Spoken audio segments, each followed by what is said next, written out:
Look, staying healthy isn't easy. Watching your diet, hitting the gym, avoiding stress. But a good night's rest helps boost your overall health and wellness. And it couldn't be easier. The new Sleep Number 360 Smart Bed is the only bed that effortlessly adjusts and responds to both of you. The result? You wake up ready for anything. Proven quality sleep is life-changing sleep. Don't miss our weekend special. Save $1,000 on our most popular smart bed and adjustable base. Plus special financing. Ends Monday. Special financing subject to credit approval. Minimum monthly payments required. See store for details. Hey guys, it's Allie. Welcome back to Infertile AF, the podcast. This is episode 107 called Lindsay. Hey everyone, it's Allie and Blair, the co-founders of Fertility Rally, and we wanted to tell you about an amazing event we're hosting on Saturday, April 17th. The event is called Fertility Rally Live, an all-day virtual celebration of the infertility community for anyone and everyone building their modern families and seeking empowerment, education, support, and community. Our speakers are some of the biggest names and brightest minds in the infertility community and beyond. Our morning keynotes are Mina Starsiak-Hawk and Steve Hawk from HGTV's Good Bones, and our afternoon keynote is Jessica Zucker, PhD and author of the acclaimed memoir, I Had a Miscarriage. In addition to those two amazing keynotes, we're hosting a couples panel, a female physicians panel, and 16 breakout sessions covering everything we could squeeze into one day, including surrogacy, IVF, pregnancy after infertility, male factor infertility, donor conception, embryo adoption, recurrent pregnancy loss, and so much more.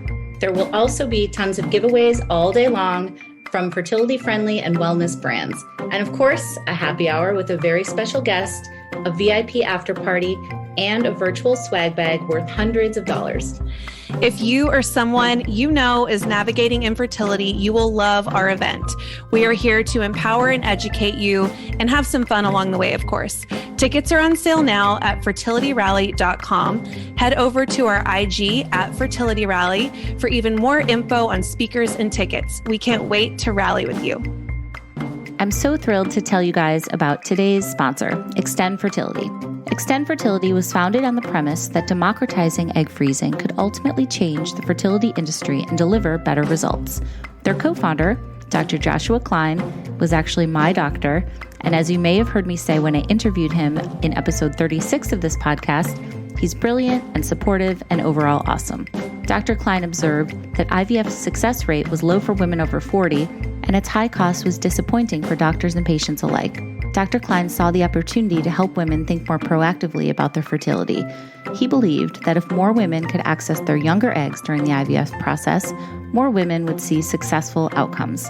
He founded Extend Fertility, which began offering egg freezing at 40% below the national average cost. By 2017, they were the largest egg freezing practice in the nation, and today they've expanded to offer a full range of infertility services, including IVF in a small practice environment that is more personal, higher quality, and data-driven. To make an appointment or to see more, go to extendfertility.com and tell them Infertile AF sent you. Thanks, Extend. Okay, guys, so I want to tell you about Lindsay Fischer, who is my guest today and who also happens to be a good friend of mine. Lindsay is an author of 2 books. One is called The House on Sunset, and one is called The 2-Week Weight Challenge. She is a former English teacher. She is a domestic violence survivor, and now she is an advocate for this community and a very big champion of self-care, which we'll talk about. So she's going to tell us today about having her twins, which did not come easy for her. So I'm going to let her tell you all the details. I don't want to give too much away, but I do want to thank Lindsay for taking the time. And without further ado, this is Lindsay's infertility story.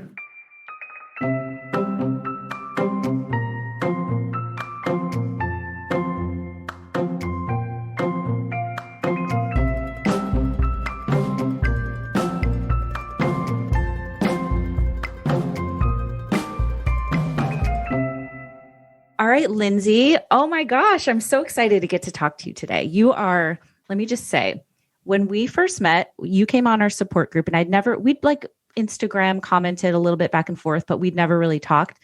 The minute I met you, I was like, I love this woman. Like you just you exude something that I really felt connected to. And it doesn't happen very often, but I was like, I love her. Like I felt so like comfortable around you, and just, I was so excited to finally have met you and now to call you a friend. So just thank you for that. And I'm so excited to do this. I don't even know how to follow that up because that was the sweetest thing. So thank you. It's true. I don't say that very often. Like, I don't know. You're just very, very real. And I felt like an instant. I think it's also like that TTC sister vibe that we have, that instant bond anyway with people in our community.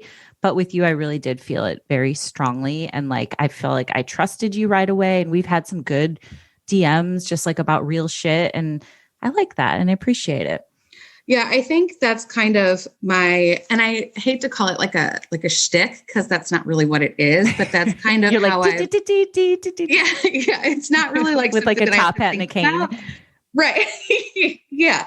But I think the thing that I have found through all of my story, which I know we'll get into, but is that being authentically myself and just being really honest about where I am and who I am makes people feel safer around you, because if they can see your vulnerability, then their guard can at least be down a little bit because they're not worried about your intention. And so that's really kind of how I come into conversations, is trying to make sure people understand that like I am just as, and not necessarily impacted, but under like, there's an empathy there for whatever trauma people have been through, because I have been through so many different types of trauma in my life. Yeah, you have for sure. And we're going to get into all of that. But I think the empathy piece is so important too, because I've said this before, but I think I'm so much more of an empathetic person and a non-judgmental person having gone through infertility.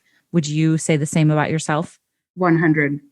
I think going through infertility, it humbles you to a level of like, you have this different understanding of suffering.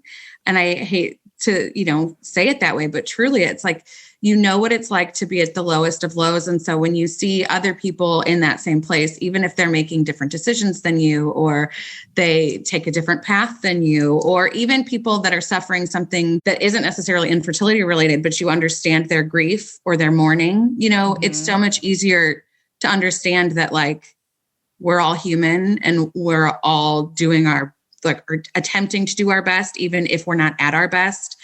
And just taking that away it's been a really good silver lining, if you will. Yeah, I agree with you. So you've written 2 books. And again, we're going to get into all this. One is your memoir called The House on Sunset, which you sent to me. And I really, it's so good. And I appreciate that. And your second one is called The 2-Week Weight Challenge, which came out in 2016. So we'll talk about both of those things. But let's start at the beginning with you. Were you somebody that was like, I always want to be a mom? I think I was busy being so opinionated on a lot of things that I didn't even think about it. Okay. What do you mean? Okay. So I just think that like, I have always been a very independent, strong-willed person. If there's something that I want to be doing, I'm going after it. And that's the Capricorn in me, I think. Mm-hmm. So because like parenting wasn't something that was right in front of me, right? Mm-hmm. Something that I could achieve at that moment, it wasn't necessarily on my radar. Does that make sense? Yeah. Okay. So there's kind of that. I think I always just assumed I would be a parent because there was never a time where I was like, ew, gross, I don't want to do that. It was just like, yeah, that's coming later. Yeah. So I didn't do a lot of playing with dolls. I didn't do a lot of like mom sort of like play. I was much more outside and kind of a tomboy and getting dirty and, razzing the neighbors. Yeah. That's why I was too, like digging for worms and like, yeah, playing soccer. We're Midwestern girls, right? Did you grow up in Missouri? I did. I've been born and raised in St. Louis. The only time I've really lived outside of St. Louis is when I went to college, but I moved to Springfield, Missouri, which is small. So so the Midwestern in me was always kind of taking advantage of our weather when I could, right? Mm-hmm. You can either be outside or you can't be outside. So, So tell me did you know anything about fertility, or like, what was your sex education like? Don't have sex because you can get pregnant. And here are the consequences of having sex. And it was all of the, worst case scenarios that they want to present them to you as. Like, you don't want to be a tramp. Yeah. You don't want an STD, right? Or they call them STIs now, but that's what they said back then. So, right. Exactly. So, I mean, that was really my sex education. Even more detailed than that, like when they first introduced you to the concept of like a period, it's just like this mysterious thing that they tell you is going to happen to you, and they don't explain the cycle of it in any capacity. So it's like, I'm going to have my period. And when I do, that means that I can get pregnant. And so I shouldn't have sex like that. That's what was in my head. Right. Yeah. Okay.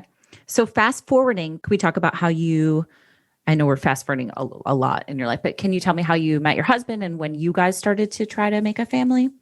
Sure. So my husband and I actually met in elementary school. Mm-hmm. But we were completely different groups of friends. He was kind of the like skater. So we went to school all the way up through high school together. And we knew each other because we had gone to school together for so long, but we were not in any kind of like friendship or interested in each other, romantically. So fast forward to, probably a decade after we graduated, and social media has everybody, kind of reconnected. Mm-hmm. I had just left my incredibly abusive relationship. I was a year out of that and kind of immersed in what I call like my year of trauma therapy because I was there so much. And can I interject and say that you talk about that a lot in The House on Sunset, which everyone should read. Yes. And that is really all that story is. I wanted to be as open and honest as I could about the previous relationship to my marriage, because that was another trauma in my life that sort of reshaped a lot of who I wanted to be moving forward. So when we met, I was in trauma therapy, but the funny thing is he just posted on my Facebook wall. We had reconnected on Facebook. We really didn't talk all that much. There was an occasional banter. He posted on my wall and said, I had a dream about you last night. You were yelling at me about the way that I filled out some paperwork, which if you know my story, I was a high school English teacher straight out of college. And so that sort of makes sense. I was kind of snarky about, grammar on Facebook a lot of the time. So he said that, and, I kind of laughed about it and didn't think anything of it. And crazily, one of his best friends from elementary school, who again, I knew, reached out to me and said, I never saw this before. I've never thought of it, but you and Joe should go on a date. And I said, I'm not interested in dating anyone right now. And he was like, but that's a shame because I told him that you were interested. That's awesome. So we ended up going on what I don't want to call it a pity date, but it was kind of like a guilt date. Like I felt guilty because I thought that he thought that I was interested. So I thought, I could hang out with him. Anyway, we ended up at his house. But wait, don't you feel like that's the best way to go into a date? We're like, I don't give a shit. Like, yes. Yeah. And I'm sure you were exuding nonchalance and it was probably like more attractive too. Yeah. Well, I was so nervous. Like I didn't want to be in public because of everything that I had been through. And I knew my anxiety would be high. And I thought if it was just the two of us and less noise, that it would be okay. So I actually went like in the middle of the day to his house. He was babysitting or dog sitting his sister's dogs. So we had 4 dogs in the house, me and him. I had 1 beer and left, but I swear to you in the car, I was like, I'm going to marry that man. Whoa. What was it about him that made you think that? It was his presence. It was sort of like what you described earlier. It was just this feeling of calm that I instantly felt when I was with him that I had never experienced before. Yeah. And there was that's also what I felt about you, Lindsay. I was like, I'm going to marry this girl. Yeah. You were like, I love her. In another life. I just felt like there was something very special about him. And it wasn't what he told me. It wasn't the way that he tried to razzle dazzle me. It was just him being him and me feeling like that was a safe space for me to be me. Yeah. Just a feeling. Mm-hmm. And that must have been so important after the trauma that you'd been through, right? Yeah, it was terrifying as well. It was a situation where it was like, I really want to try this, but I wasn't sure that I trusted myself.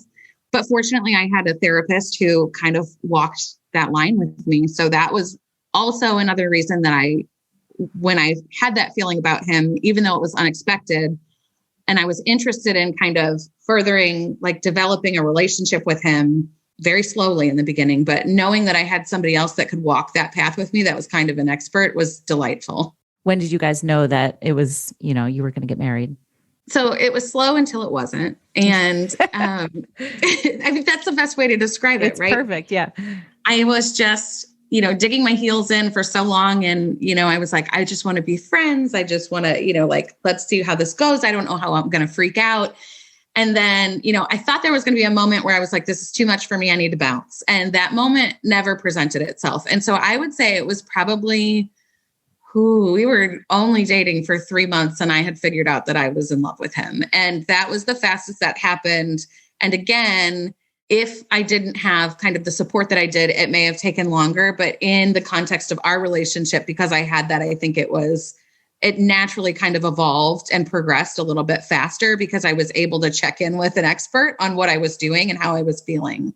Okay. So that makes sense. Yeah. So we were, 3 months in when I think we started saying, I love you. I moved in with him. We were a little bit older. We were, I think 28 when we've been together for 10 years. So I was 28 when we started dating. We got married right after I just turned 30. And then, we were, because of our age at that point, ready to start building a family. I mean, we started trying to get pregnant about 3 months before we were even married because I thought I could, hide that kind of bump at a wedding should I need to. That's not really how it turned out for us. We ended up struggling a little bit more than I anticipated. Right. So what happened exactly? So I actually my best friend had endometriosis that was pretty severe. They were trying to conceive for a couple of years and struggling. She wasn't sharing a ton about it. And I just knew that it was a thing. So one night we were out at a bar and she looked at me and she said, if you guys are going to start trying, you should start tracking your cycles because then you'll have information to take to your doctor should you need it. And at the time, I didn't necessarily take that conversation as something that would really be helpful to me because I was like, how could she say this to me when I'm just starting out? Like, let's be optimistic. But now looking back, I know that it was from a place of grief and from wanting to help me. And so I did. I downloaded the Kindara app and I started tracking my cycles from that 3 months out of the wedding point. So it was we hadn't even been married a year when I went to the doctor because we hadn't gotten pregnant, but I had a year's worth of cycles tracked on my app. So when I went into him, I said, I think we're struggling with infertility. We've been married for this long, gave him the rundown. And I said, I've been tracking my cycles and we've been actively trying. Right. You hadn't been pregnant, right? You just weren't getting pregnant? I have never been pregnant. I had never been pregnant up to that point. And, if I'm completely honest, there were times where I worried about it, right? There were moments even before we were actively trying that maybe because I was having sex before we got married. So there were times where it was like, I think I should have been pregnant by now, which I think a lot of us think. I think a lot of us too, in the back of our minds, and this might be good for people who are listening, that I feel like you kind of know sometimes if you're going to have a problem, like way before you even start to get into that mindset. I mean, I didn't personally, but I think a lot of people do. Yeah, there was definitely something there. There was a question that I had always had that maybe I didn't focus on all of the time, but it was always present. Yeah. So it's almost like a listen to your gut thing. If you have that feeling, maybe just even get it checked out or start doing some research. Yeah. Well, and I think that's also, a lot of times, like when I went into that appointment with him, I had been trying for a year, but it wasn't like we had been married for a year. I was just very honest with him and said, look, we've been doing this for this long and here is my proof. And that moved it along so much faster for me than if I would have just waited and gone in without kind of tracking that. So detailing your cycles, even if you're not like changing the way that you're moving through or trying to like strategize or pay attention to when you're ovulating and all of that stuff, it doesn't have to be that detailed. It can just be tracking your periods. And that's really all I did. It's so easy now too with all these apps and stuff. Yeah. Yes. Yeah. So we had that appointment. My doctor was immediately, one of the first things that he asked me was, has your husband been checked out yet? Mm-hmm. And I said, no. He had taken an at-home semen analysis test. Did you know those exist? That's hot. But it came back like completely fine. It said everything was fine. So, like you mail it in kind of thing? Yeah. Well, it was like just like all of the numbers are good. You don't have any concerns. So we just didn't think it was him. We just thought it was a problem with me because he had taken this at-home test. And my cycles progressively started getting more and more out of whack. I attribute that to stress. At the time, I thought that there was something else going on with me, but I had always been really consistent. And this was the first time in my life that they hadn't been. So we suspected there was something going on with me. But when I told my doctor that is what we did, this at-home semen analysis, he kind of laughed at me and he goes, I know that there are some really great advances in female reproductive, like you can take an ovulation test at home that's pretty accurate. That's not the case with men's fertility. He needs to go be seen by someone else that's actually a professional. Okay. Yeah. So anyway, so he went to go do the semen analysis. We got those results back and they were completely the opposite of what the at-home results had shown. He had motility and morphology issues and his count was substantially low. So they decided at that point, my regular OB, that the best approach for us would be to go straight to IUI. Okay. So how did you guys feel about that as a couple? And did you talk about it? I know that's hard. It's a hard diagnosis to take sometimes, right? I think it goes back to that empathy piece, right? So when the doctor called me, Joe wasn't even home when I got that information because technically I was his patient. So the results were sent to him and he relayed the message to me. So when Joe got home from work that day, I was going to have to be the one to tell him about that and or have him call the doctor back, right? And I just kept thinking about what is going to...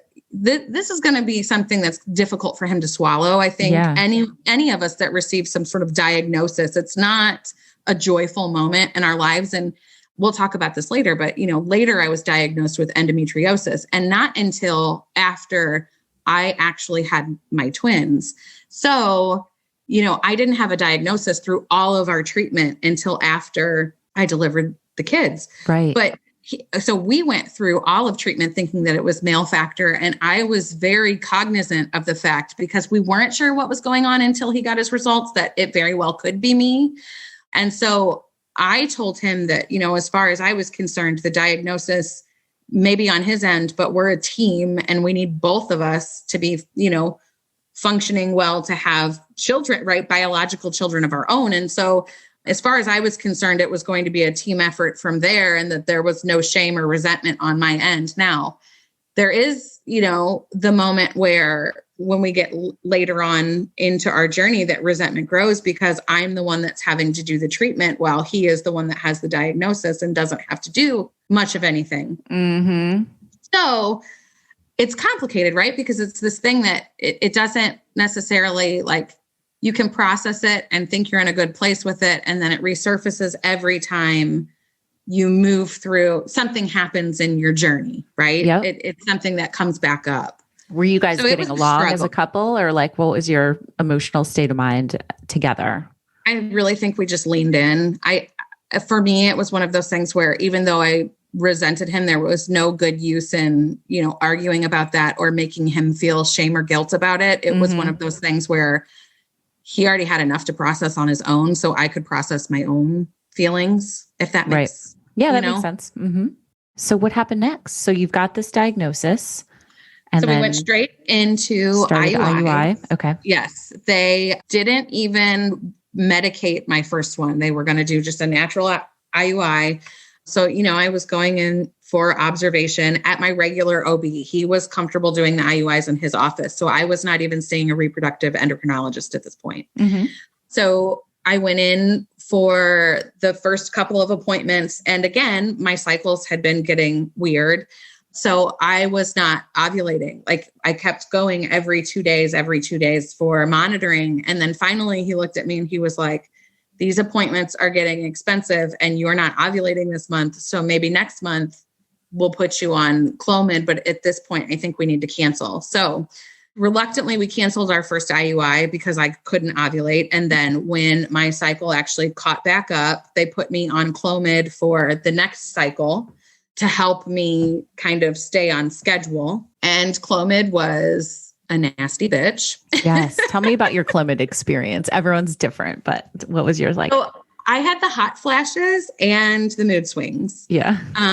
And I think they could trigger each other. So if I had a hot flash and I realized what was happening, like all of the emotional anxiety and all of that stuff would just kind of like pop up at the same time. So I laugh about it because there's a point where I found myself driving in my car. I got a hot flash. I rolled down the window. It was freezing outside and I'm laughing at myself because there's nothing that I can do about it. But then I start crying because here we are in this really tough situation. And so then I'm laughing because I'm crying and I look like a crazy person driving my car. Totally. That's going to be the pull quote for your episode. Clomid is a nasty bitch. Yeah, it's true. She is a nasty, nasty bitch.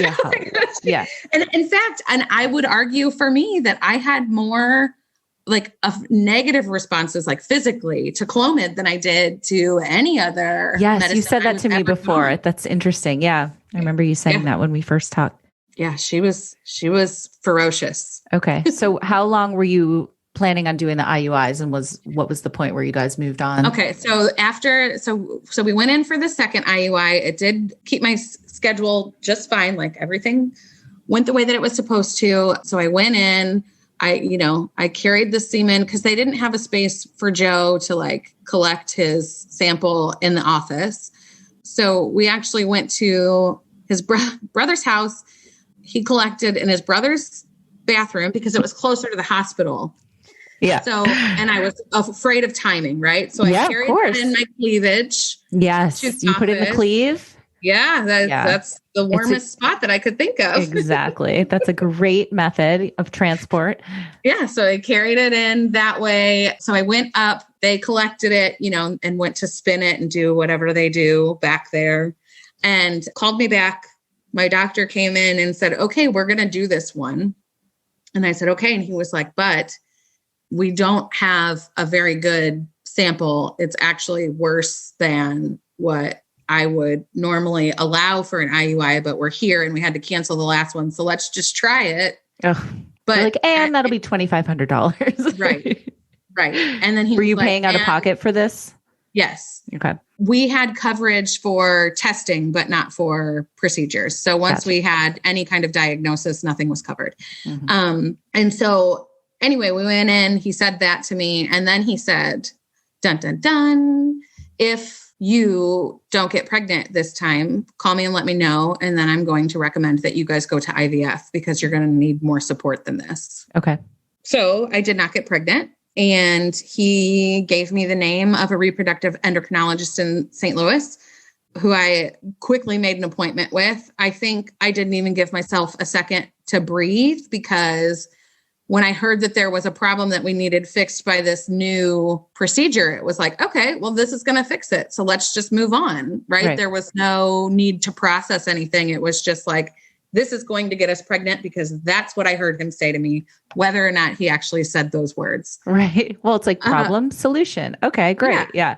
So, and that was the mode that I was in. So I made a couple of calls and honestly, we were talking like and had decided on a reproductive endocrinologist within 2 months. And then I was ready to cycle the next month. Okay. So it's all happening kind of quickly, although you've been trying for a while now, right? How long had it been? Like over a year?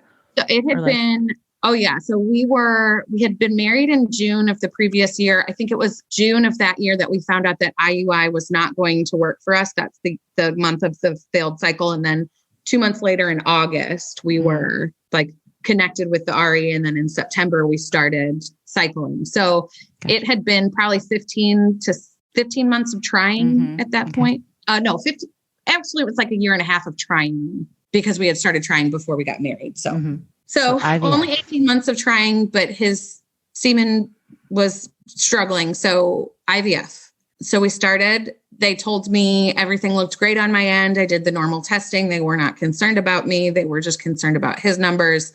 So we went in with a plan of doing ICSI and PGS testing And just because we wanted to, like in our head at that point, it was going to eliminate the possibility of miscarriage and get us pregnant faster if we had PGS tested embryos. And I was in a hurry. So, so that's why we decided to do it that way. My first retrieval did not go as planned from almost straight out of the gate. And that's when we started to see complications on my end. So at my day 9 appointment, cycle day 9 appointment, none of my follicles had been responding to any of the meds that they put me on, despite all of my numbers from all of my blood tests looking good. And so they told me that we needed to, double my meds and hopefully things would start to look better. And they did. So when we got to retrieval, after that kind of rocky start and a lot of pumping me full of really high doses of meds to get me to react quickly, I had 22 follicles, 18 of them were mature, 12 fertilized. And then that was kind of what I knew the day after. But in between there, I am also one of the lucky 1% who had the RE somehow grazed and popped a blood vessel on my ovary. So I had internal bleeding that resulted in hospitalization. It's the worst pain to this day that I've ever been in my life. Oh my God. What did it feel like? I don't even know how to describe that level of pain. If I'm being totally honest, I couldn't even put words together. By the time we were at the ER, I was gasping for air just to process the pain that I was in. It felt like I couldn't breathe. Literally, it literally was taking, when people say the pain, the pain takes your breath away. That's exactly what it was, but it was more of a gasping, struggling, not just a moment where I couldn't catch my breath. Oh my God. Were you what the hell's happening? That must've been so scary. So when I left retrieval, you're still kind of loopy and out of it. And I was on the way home and I didn't feel great. I kind of felt nauseous. But it was my first one. So I didn't know what to expect. It wasn't until a couple hours later that it started to get, the pain progressively got worse because the internal bleeding hadn't stopped. So more and more of my abdomen was being filled with blood. So I was feeling more and more pain. So anyway, I finally decided that, I needed to call the doctor when I couldn't walk to the bathroom. I just couldn't get myself off of the couch. And so I called and they were like, yeah, we'll call you in a prescription of Tylenol, but this could just be, cramping. They don't know your pain tolerance. And some people, I have a pretty high pain tolerance, but I didn't vocalize that. And so they sent me in a prescription of Tylenol. Joe went and picked it up. I took it. It did not take any of the pain off. And by the time I went to bed that night, I was in bed and I started to kind of seize like that gasping that I was talking about. So then he was like, we need to go to the emergency room. This is not okay. Well, it was because the internal bleeding had reached the point of hitting my diaphragm. Oh my God. And so my body thought that I was drowning. So that's why I was gasping. Yeah. Oh my God, Lindsay. Crazy, right? Yes. Yes. Hold that thought, guys. If you're anything like me, your beauty and skincare routines have probably changed quite a bit over the past year. Thankfully, I found a new beauty brand that helps me look and feel my best, even if I'm just on Zoom calls. Thrive Cosmetics offers high-performance, award-winning products that are both vegan and cruelty-free. Plus, for every product you purchase, they donate to help a woman thrive. I love that. Thrive Cosmetics products are made with high-performance, skin-loving ingredients. Their clinically proven formulas highlight your best features and improve your skin over time. Plus, their products are formulated without parabens, sulfates, and phthalates. Okay, let's talk about their mascara. You've probably heard about Thrive Cosmetics Liquid Lash Extensions Mascara, which is sold every 5 seconds and has nearly 12,000 5-star reviews. It's also an Allure Best of Beauty award winner. The mascara is really cool because it looks like you're wearing lash extensions, but you don't have the glue or the expensive salon prices. Plus, it actually supports longer, stronger, and healthier looking lashes over time. It's flake-free, smudge-free, and clump-free. Every time I wear it, I feel like I'm wearing fake lashes, but I'm not. A few more things. Thrive is 100% vegan and cruelty-free. They never test on animals. They are Leaping Bunny and PETA certified, and they have this awesome program called Bigger Than Beauty, which means that for every product purchased, Thrive Cosmetics helps women in need by donating funds and products to help them thrive. All right, guys, so start thriving and help women in need today by going to thrivecosmetics.com/infertileaf for 15% off your first purchase. That's Thrive, CAUSE medics.com/infertileaf for 15% off. Thanks, Thrive.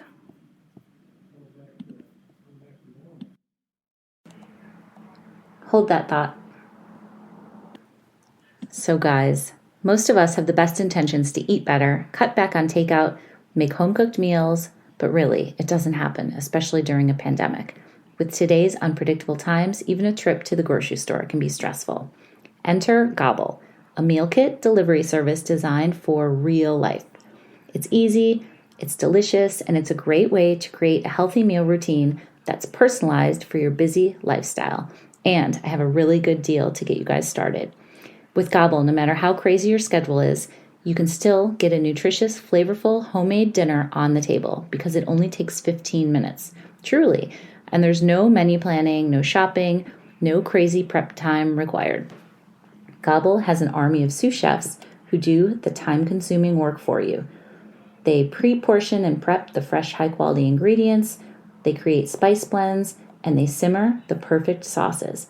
All you have to do is pick meals from Gobble's extensive dinner menu each week. They have a huge variety of flavors, classic dishes, global recipes, vegetarian options, and even a line of lean and clean recipes that are low-cal and low-carb. Here's how it works. The Gobble box is delivered fresh right to your doorstep, and it's ready to serve in just 15 minutes. According to Business Insider, it's the easiest meal kit I've ever tried, and it tastes great too. Plus, it's not a big commitment. You can skip delivery weeks or cancel the service at any time. All right, so here comes the offer. Gobble is offering you guys, as Infertile AF listeners, an awesome limited time deal. 6 meals for just $36 plus free shipping. That's dinner for 2 for 3 nights for just $36. To get this special offer now, go to gobble.com/infertileaf.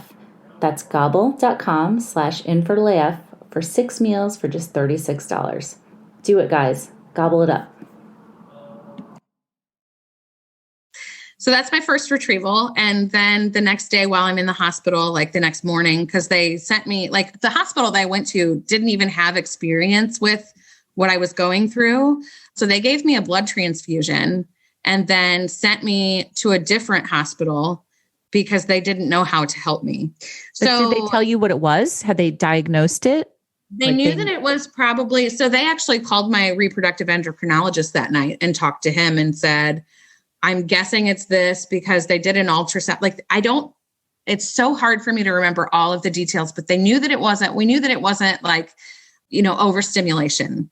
Mm-hmm. And he was like, this has only happened. He literally said this to the nurse on the phone. This has only happened 3 times in my career, but I suspect this is what's happening because of the level of pain and because of the blood loss, right? Because they could see that. So he was like, give her a blood transfusion and then, call me back. And they were like, well, we're not going to admit her. Like, I was in the emergency room and they were like, we can't admit her here. We don't feel like we can take that on. So he told them to send me to a different hospital. So that's what they did. They took me by ambulance to another hospital after I had a blood transfusion and they had my pain kind of regulated with drugs. Wow. Yeah. That's wild. Okay. So they released not a good retrieval. Yeah. So out of the retrieval, I had 12 fertilized. At day 5, we ended up with 5 day 5 embryos to send off for testing, and I was still healing from this. Like, I could not really, it took about a week for me to be able to like walk upright. And I just had to wait for the blood to dissipate, like just kind of be reabsorbed by my body. Mm-hmm. So through all of that, I ended up with 1 embryo at the end.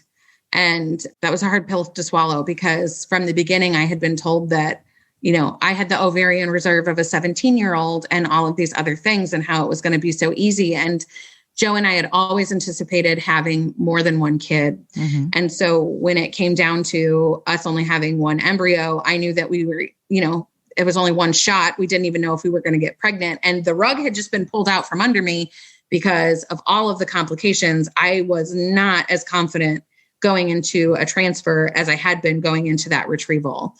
So I had to decide if I was going to do another retrieval or if I was going to transfer it and see what happened and then do another retrieval later. But, age was something that I was aware of too. And I was afraid that if I transferred and was fortunate enough to get pregnant, I would go through that pregnancy and then maybe, give myself some time to kind of figure out parenting before I went back through this again. And then that was going to put me over 35 years old when they say that all of this is everything is going to be harder, right? Mm-hmm. That's what they tell you. And so with the drop off from my first retrieval and how that all ended up, it didn't seem like that made the most sense. So I pretty quickly decided that we were going to do this again, but that caused a lot of anxiety because I was terrified of doing it again. So I actually ended up taking a couple months off.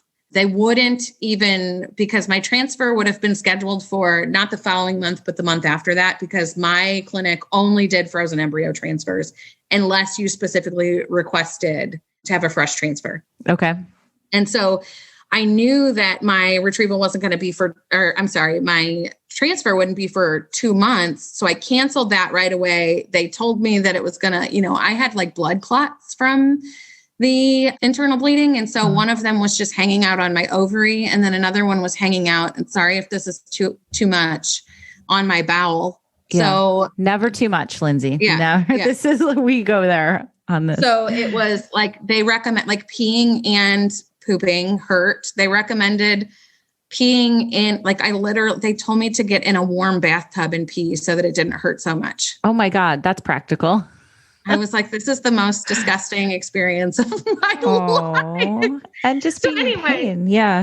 It was so bizarre. It was just, there was a lot of grief again. And there was some ignorance that's, stolen from you. And there's just all of this stuff. It's so complicated because it's like,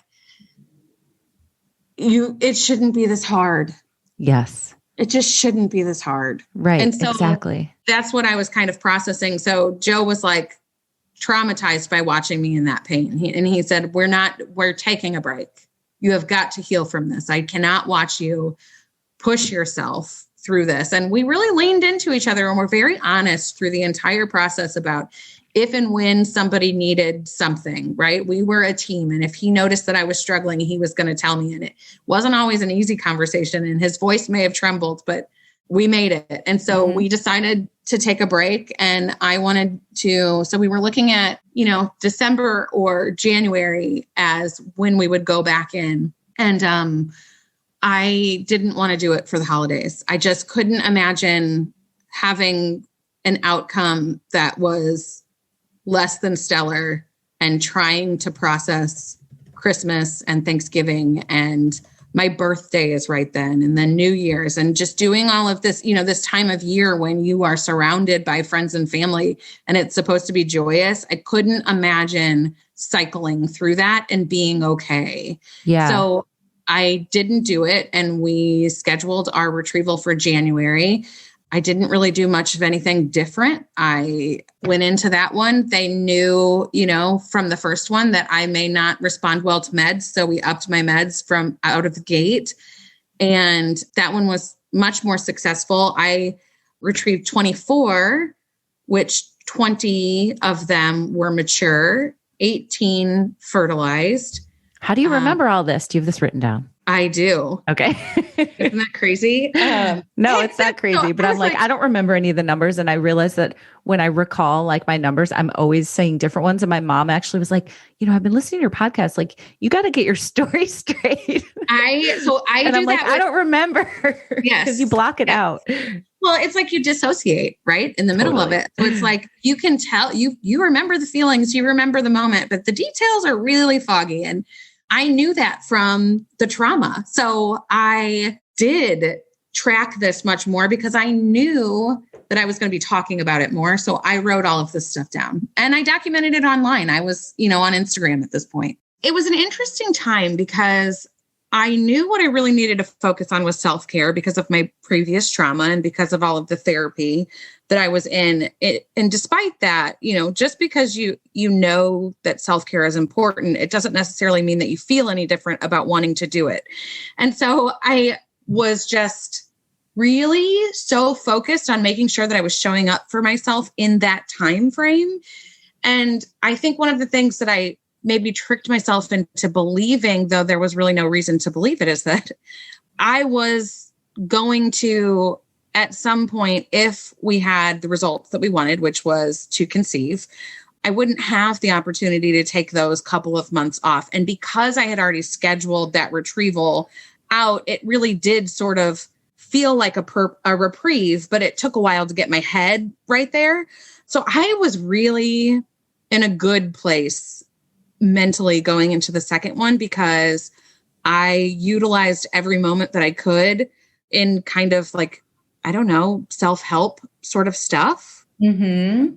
What did self-care look like to you at that point? Like what kinds of things were you doing? Through IVF, I always had a gratitude journal. That was something that was really important to me. Infertility takes a lot of reasons away from you to be thankful, or at least it shifts your perspective, right? And your lens. So the things that are the most important to you or the things that are really impacting you are so hard. And in order to kind of balance that and not get completely and entirely sucked into that black hole of depression that definitely loomed over me, I was writing about gratitude every day. I think the thing that is so cool about a gratitude practice is it doesn't cost anything. It's easy to do. You can do it in your mind, even if you don't have paper. And it's just a matter of listing. I always stick between 5 and 10 things that I'm grateful for in my day. So that was a really big one. And I would just write it down before bed to remind myself that despite everything else feeling completely and totally shitty, there were good moments. And that helped a ton. I was also trying to stay a little bit active. I was kind of trying to nurture my body and detox it from all of the IVF drugs. And so they're really basic things. I think a lot of people, when they think about a self-care practice, they think of these really huge, events or experiences. And that for me, especially when you're in a state of trauma, just is too unrealistic. There's no way that I'm going to stick to that. But if I can stick to these other few things that really don't cost me much besides a little bit of my time. And also that time then is dedicated to me. So if that's the only cost, then it's worth it, right? I see the value in that. So that's why I kind of stuck to the basics. Yeah. So the month that the 2-week wait challenge came out was the month that we started IVF. So I actually wrote the 2-week wait challenge before, I was in the middle of doing IUIs and it was one of those situations where when I found out that was our game plan, I immediately went into kind of fix it mode. What can I do to better prepare myself for what's coming forward? And so I started scheduling out my own self-care because self-care was something that I was talking about before then because of my therapy. And so I wrote it in, this is going to sound nuts. It took 6 weeks to get it together, but I wrote it in 2 days. That's so fast. Yeah. And so impressive. Yeah. Well, it was, the thing about the 2-week wait challenge is that it's not a lot of reading. It's more about the activities and what you're doing. And so there were a couple of pages of content per, day, because it's a 14-day breakdown of the 2-week wait and self-care activities for you to do to kind of help yourself navigate it, give yourself something to look forward to as a distraction and a positive one, as opposed to, again, going into that dark hole that I just talked about. And so I knew going in to IVF that I was going to need that. So when I wrote the 2-week wait challenge, I was also curating my own self-care. So it kind of came out naturally because I was so focused on it. Right. I mean, it's not like writing a novel in 2 days, but there's a lot of thought that goes into this and organization. And like you said, curating kind of these activities and these challenges, these positive self-care challenges. So that's kudos to you for pulling it together. Thanks. So you were using your own guide, obviously, as you're going through it then, right? Oh yeah. Yeah. This is the reason that I wrote it into a book is because I wanted to be able to support people as much as I possibly could, but I knew that access to me would be limited, even if I had a gazillion followers on social media, and that, putting it somewhere, like putting all of that content that I was doing for myself into a book became a way for people who always asked me later on, like, well, what do you do? Or how did you cope? I'm like, well, this is exactly what I did. Like, this is who I am. So it was pretty natural to write. Yeah. So let's go back to your chronology. So then, so the new year comes around, and then what happened? So the new year comes around. I started cycling pretty quickly. Our retrieval was at the end of January. They changed my meds a lot because of my lack of response to the first retrieval. So they upped my protocol, basically doubling almost all of my meds that I was on. And so it worked really well. I responded from straight out of the gate.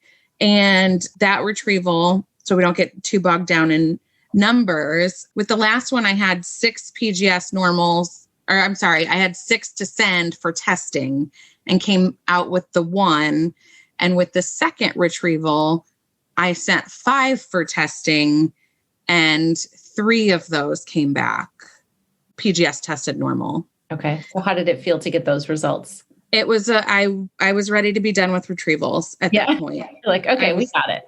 Yeah. I was like, this is a comfortable space for me. So we started talking about transfers, and I said this before, but my specific clinic only does frozen embryo transfers unless you specifically request a frozen for some reason. Mm-hmm. And so a fresh. So I knew that they were not going to do it the next round because, I wouldn't have been able to do it the next month because I sent them for PGS testing and the timing didn't work out to get the results back and cycle. So I scheduled my first IVF transfer for March of 2017.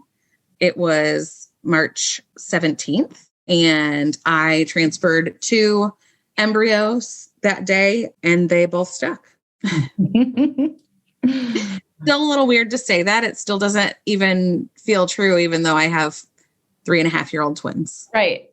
But so tell me about the transfer and then like the weight, speaking of the 2-week wait. Yeah. How was that for you?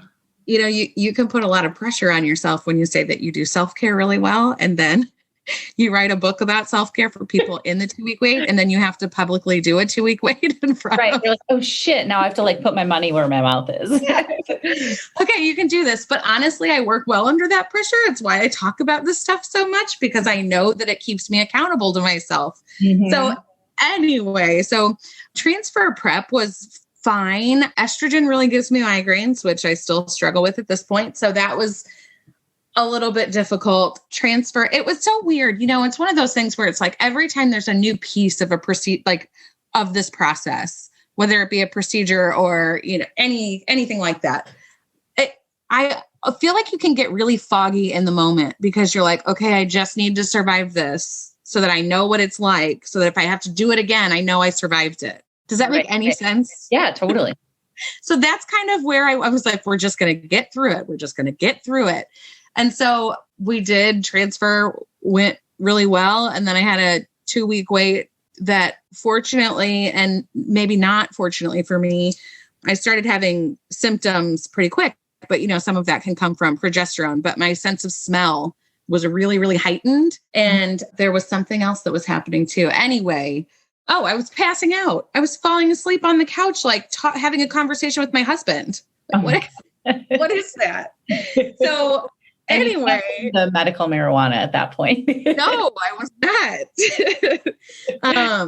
So I was doing those things, and it was kind of and that can be a mind fuck too, because you don't know what's causing that. It could be anything, but really, I think, again, putting that pressure on myself and holding myself accountable. And also I am not a pee on a stick person. I did not pee on any sticks before beta. And you didn't. It just stresses me out. I know it's so good for some people, but for me, it's like, no, I would have just been crushed to see. I'd already seen enough negative. I didn't need to see that again. for me, it was just, I have done everything by the book. I'm just going to, I've waited so long. We did have a frozen embryo transfer, so I had to wait another month. I was like, I'm just going to wait until I go to the doctor's office. I don't want to get a false positive, a false negative. Like, I don't, you never know what's going to happen. Yeah. And that's true too, because so when I went in, so my clinic does 7 days past transfer and 9 days past transfer. So my 2-week wait was really only a week. And normally they don't even tell you what your results are on that day, like that 7th day. They won't tell you until they know that your beta has doubled. That's just the way that they do it there. Okay. And I think I don't know if a lot of places do it, but I don't think we're the only ones. But anyway, so I had been blogging for them, like blogging my experience on their website. And so I asked them if they could tell me my day 7 results so that I had 2 days to process it before I wrote about what was happening. Okay. So they did give me my day 7 results, and I was super pumped because it was a pretty decent beta. But so of course, the first thing that I do is run upstairs to pee on a stick so that I can see the first positive pregnancy test of my life. That is such a TTC community thing that like our people will only understand, right? Yeah. Do you want to hear the most perfect part of this TTC portion though? Yeah. It was negative. No. Yes. Oh my God. So I called them back, not because I was worried, but I was just like, how is this happening? Like, explain to me how you know that my beta is positive, but it's not catching on this test. And she's like, I don't know, wait until tomorrow and take another one. And I was terrified that I was going to get another negative. So I waited again until after my day 9 confirmed that my number doubled. And then I ran back upstairs and peed on the other test that was in the pack that I bought. And that was my first positive of my life. And the only one I've seen. Yeah, I love that. Oh my God. Yeah. That's so good. So it was surreal. Yeah. And, I mentioned it earlier, but I feel like I kind of spaced out just for a little bit because it was like, I just needed to figure out how to ground myself and feel present again, because everything had been like, you're pushing for so long. Even if you take a 2-month break in the middle of cycling, that's not a lot of time considering you've been doing this for 3 years. And so it felt like I could breathe, but then it also felt like there was this new complex piece that I didn't expect to be difficult, which was, pregnancy after infertility. So let's talk about that a little bit. How was the pregnancy after infertility piece for you? And we should say you are one of our Fertility Rally hosts for our pregnancy after infertility groups, which we started because we have a lot of members now who are pregnant, thankfully, but we wanted to continue to support them. It doesn't end when you get that positive test, obviously, as you well know.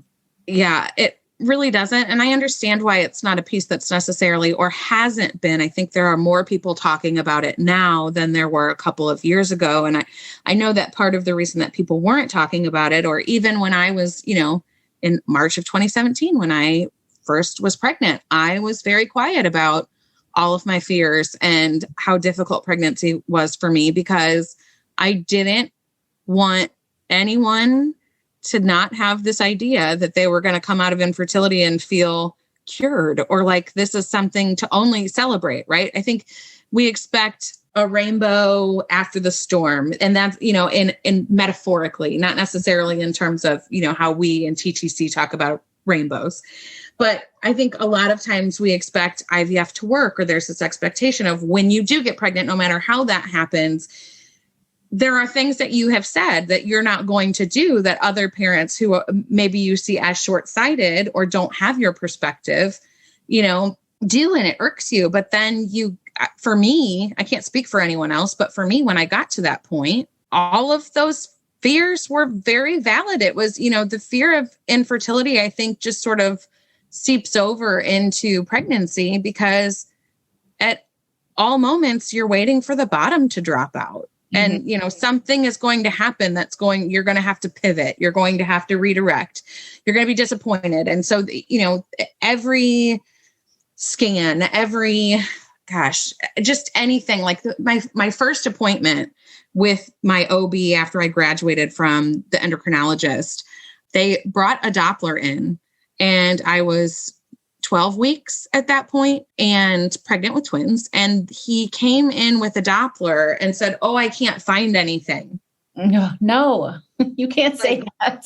And yeah. So I'm like immediately panicking. Like, what do you mean you can't? And he's like, "Well, it's really hard when they're this little and when they're twins." And I'm like, "So why are we even trying? And why did you say it that way?" Seriously. I like just got a panicky flashback when you said that, honestly. Yeah.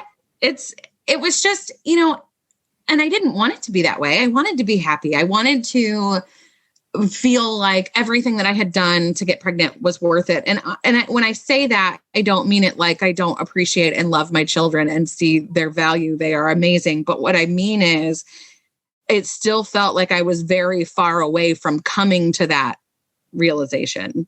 Totally. Yeah. Did you ever have any major scares like throughout the pregnancy, or like what were some of the lower moments? So I had 2 placentas, and one was behind them and one was in front of them. So I couldn't really feel a whole lot of movement or kicking. So I had anterior placenta, which means that there's a placenta positioned kind of in the front of your stomach.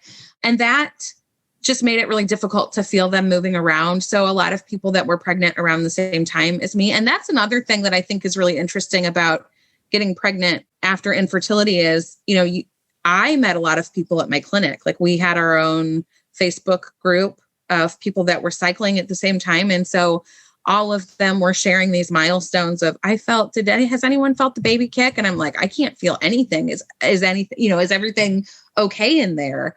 So that kind of stunk just because it was an uneasiness. And then with the Doppler situation on the very first appointment, I couldn't bring myself to get one because I knew I'd get it home and not be able to hear something and just think doom and gloom, just like peeing on sticks. I couldn't use a Doppler. So, right. So I stuck with that. And then I also had gestational diabetes, which was, I didn't want to do injections. That was a big thing for me. I wanted to, if I could manage it without medicine, I really wanted to try to do that.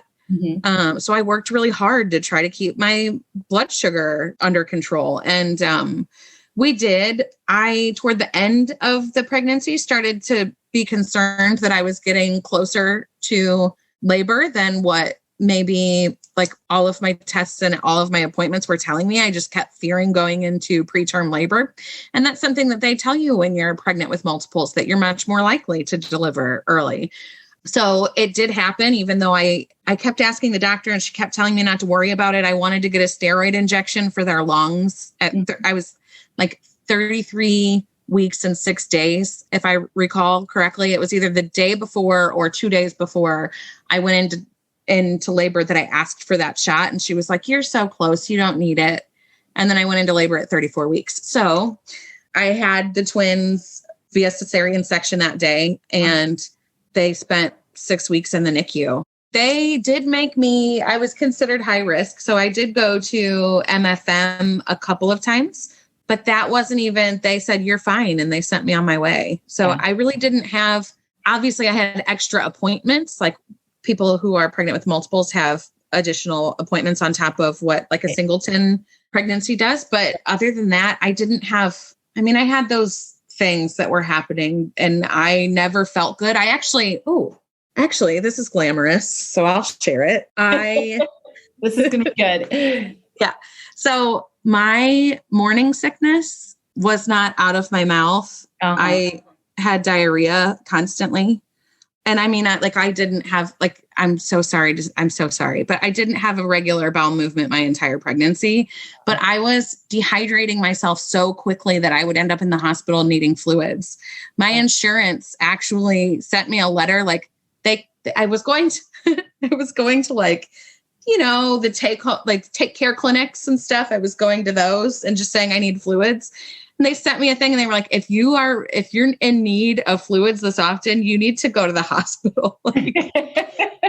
Not just the Q-Mart, yeah. I was like, listen, but my reproductive endocrinologist, because I started getting that sick before I graduated, was just letting me go there. Mm-hmm. So that's why I was doing it that way. I just thought it was no big deal, but I was literally getting fluids probably 2 or 3 times a week. My doctor told me that he couldn't technically consider it hyperemesis, because it wasn't vomit. Oh, wow. That's interesting. But it was almost for 22 weeks of my pregnancy, that was, and then I had on top, so after I started to feel better, I had gestational diabetes. So, and I wasn't eating anything terrible because I couldn't, everything was it was so terrible. It was terrible. Oh, I'm sorry. But also going back to the pregnancy after infertility tip, did you feel like you couldn't complain? Yes. Yeah. Yeah. I didn't share any of that in any way. And I was sharing my entire story up until then. I was so honest about every single thing. I would have done, an Instagram live if we had it back then from the room with a transfer, right? That's how open I was about everything that was going on. And then I got pregnant and it was such a mind fuck. I did not know how to move forward from there. And that was it was a struggle. And then, I think that carried into motherhood too, right? I felt on some level, like a lot of people didn't think that I should be complaining because I should know how happy and wonderful everything is all of the time, how thankful I should be. And it's hard because I know where that's coming from. I know the pain that they're feeling. And I have said those things in my life. Right. Do you still feel that way today? I think there are parts of me. I think so. Actually, I found a therapist when the kids were about a year old. I started to notice that the self-care that I was doing at home wasn't necessarily taking all of the edge off. And so I found a therapist and went in, and she was really adamant about me kind of processing my pregnancy grief, and then all of the grief associated with this idea that everything's going to be wonderful. And then the grief associated with having a normal delivery and all of those things. So yeah, I think, that's something that I don't know. It's just for me, when I look at my kids and I don't think about it every day by any stretch, but when I look at them and I think about what we've been through and how fortunate I am to have them, when I do get frustrated, I almost immediately will shame myself with what other people I think would probably say if they were in a bad place. Yeah.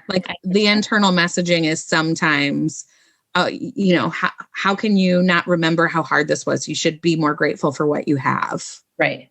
Right. I get that. Yeah. I do too. Yeah. Even with Sonny's now 5 and change, it's I don't think that ever goes away. I mean, it's better than anybody.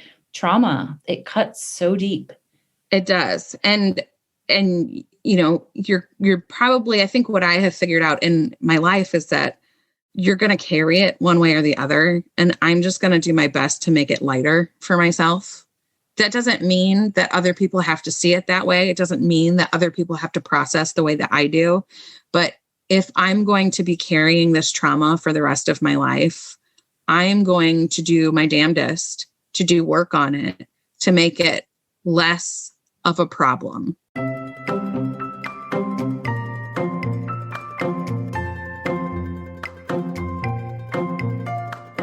All right, everybody. Thank you so much for listening to this episode.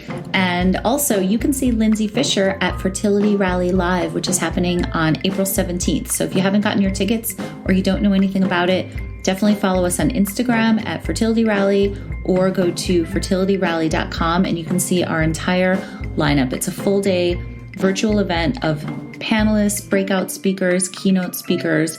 It's going to be incredible. If you need support or you want to feel empowered, we have people talking about everything from surrogacy to egg donation to freezing your eggs to IVF to adoption and so much more. So we'd love to see you guys there. Come and rally with us. Also, if you can't make it to the live event, if you get a ticket, you have access to all the talks for 30 days afterwards. So definitely check it out at fertilityrally.com and on Instagram at fertilityrally.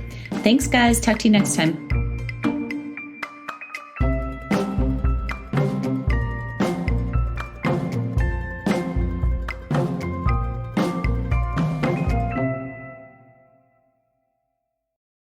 Kids need wholesome snacks to fuel their bodies and imaginations, like the delicious soft-bake organic Cliff Kid Z-Bar. With 10 grams of whole grains, it was made for active kids like mine. Now, if you'll excuse me, I'm on stopwatch duty for the backyard obstacle course. Grab a box of Cliff Kid Z bar snacks for playtime anytime. Now more than ever, it's important for you and your family to enjoy the spaces you're in most often. Visit FergusonShowrooms.com to shop online or schedule a personalized consultation to meet with our experts at your local Ferguson Bath, Kitchen, and Lighting Gallery. Together we'll help you make the most of home and create a space you'll love to live in. Get started on your project and discover extraordinary products like the Quartz Luxe Undermount Kitchen Sink from LK.